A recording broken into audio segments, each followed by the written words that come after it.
Welcome to The Exchange. I'm Guy Schoen, bringing you the biggest news and interviews from all around the business world. Coming up on the show, we take a trip into the Metaverse. Money is being poured into an alternative world where you can work, play and meet people without ever leaving your home. But will the rise of this vast virtual space blur the lines of reality and redefine the way we consume and communicate forever? The Metaverse. Right now, it's all anyone can talk about, whether it's online or offline. And it may seem like a recent buzzword, but the idea has actually been around since 1992, first appearing in a sci-fi novel. It's hard to define exactly what the Metaverse means, as the technology behind it is evolving to include many aspects of virtual reality. Put simply, it's an all-encompassing digital world that exists in parallel to the real world. But what's it like to walk around in the Metaverse? Well, what better way to find out than to explore it ourselves? Let's speak to Arthur Sikoff, founder and CEO of Somnium Space, one of the earliest open-source metaverse platforms in the market. Welcome to The Exchange, Arthur. So tell us then, what's it like to live, work and play in the Metaverse where you are? When you are in virtual reality, like I am right now, I'm fully connected to the environment. I am here mentally and, let's say, physical-mentally, right? Because my brain, my eyes, everything I see, I believe that I'm inside this space. So can you take us on a tour then of the space that you're in? Of course. So again, as I said, I'm in VR right now. So this is the city center. This is Somnium Plaza. This is our headquarter building. Very tall, very beautiful. But what you see around me is actually all user-generated content. That's what people build on their land parcels. That's what they create on their land parcels, and they use it for their own good. Wow, what a tour. Thanks, Arthur, for giving us a sneak peek into the Somnium Space metaverse. Well, Somnium Space may have been one of the pioneer metaverse platforms, but it's seen many rivals joining the race in recent times. Facebook rebranded itself into Meta, showing its commitment to making the metaverse a big part of its business strategy. But the likes of Microsoft, Alphabet, Roblox and Nvidia have also invested heavily into VR. Well, the metaverse economy offers the potential of a wide range of revenue streams, with some estimates predicting it could become an $800 billion market in just 2 years. And that could contribute $3 trillion to the global economy in the next decade. It's not all fun and games in the metaverse. The vast world of virtual reality can also offer companies opportunities to find solutions online to apply to the real world. And these solutions are what consulting firm PwC is hoping to create through their newest tech lab in the Middle East.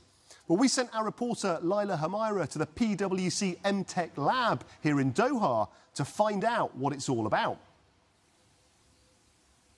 Yes, Guy. Robotics, artificial intelligence, virtual reality, and more. It's right here in this room that PwC's tech experts come up with innovative ways to solve problems.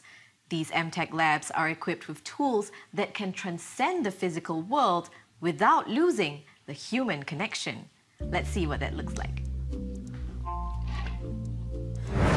There's little that can't be done in the metaverse. Business meetings, large-scale collaborations, key presentations, and in this case, media interviews. Stephen Anderson heads PwC's strategy and markets team in the Middle East. I met Stephen in PwC's Metaverse, where we stood next to each other, even though we were physically in Doha and Dubai, respectively.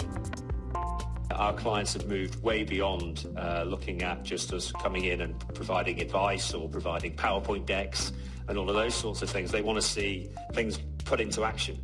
And emerging tech is really important around that. The idea of the metaverse with PwC is to understand that we look at it as an evolution and not a revolution. So kind of with the metaverse, that's the approach we're taking. We're very agile with it. We're kind of understanding that things are changing, that the needs of our clients could differ. And while all the work is done professionally, there's no harm in having a bit of fun. But perhaps creating solutions is easier than walking a plank. As the popularity of virtual reality grows, so do the concerns over its impact on human interaction, social isolation and mental health.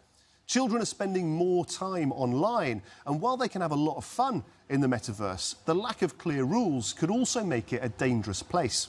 So how can VR platforms then address these issues? Well, let's bring in Tammy Bormick. She's the Vice President of Civility and Partnerships at Roblox. Tammy, thanks for joining us. You've got more than 40 million daily users. You look after a team that works to keep kids safe.